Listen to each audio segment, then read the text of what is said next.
नमस्कार, मी सुमित शंकर सावंत आणि तुम्ही पाहताय TV9 मराठी न्यूज टॉप 9 या बुलेटिन मध्ये तुमचं स्वागत। सुरुवातीला आपण लोकसभेसंदर्भातल्या सध्या घडामोडी घडतात त्या संदर्भातल्या टॉप 9 बातम्या बघूयात।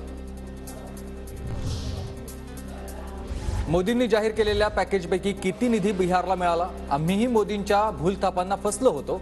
कामांपेक्षा आता केवळ नाव बदलणं सुरू। मोदी गॅरंटी म्हणजे जुमला।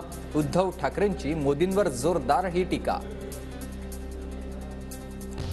गडकरींनी अनेक चांगली कामं केली, पण भाजपच्या पहिल्या यादीत निष्ठावंत गडकरींचं नाव नाही, ही कुठली गॅरंटी?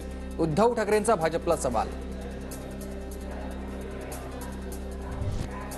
मोदींनी अकोल्यात येऊन लढावं, मी अकोल्यातूनच लढणार। प्रकाश आंबेडकरांचं थेट पंतप्रधान नरेंद्र मोदींना आव्हान।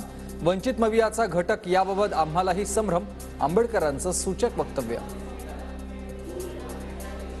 माझ्या आदेशाशिवाय मवियाच्या बैठकांना जाऊ नका, प्रकाश आंबेडकरांचे वंचितच्या कार्यकर्त्यांना आदेश। अजून मवियासोबत युती झाली नसल्याचीही माहिती। तर वंचितनं मवियात सामील व्हावं ही आंबेडकरी जनतेची भावना। खासदार संजय राऊत यांचं हे आंबेडकरांना आवाहन।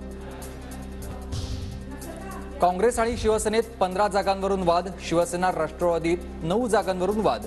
6 मार्चपर्यंत जागा वाटप व्यवस्थित झालं तर चांगलं होईल, प्रकाश आंबेडकर यांचं सूचक वक्तव्य। वंचित सोबत आलास 4 ते 5 जागा देणं शक्य। वंचित सोबत आलास आम्हाला आवडेलच। अनौपचारिक गप्पांमध्ये लोकसभेबाबत शरद पवारांचं हे मोठं वक्तव्य आहे।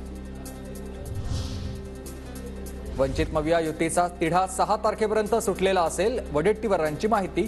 तिन्ही पक्षाचे प्रमुख प्रकाश आंबेडकरांशी चर्चा करणार असल्याचीही माहिती दिली आहे।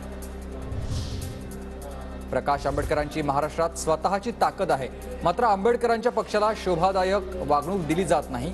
मंत्री दीपक केसरकरांची मवियावर टीका।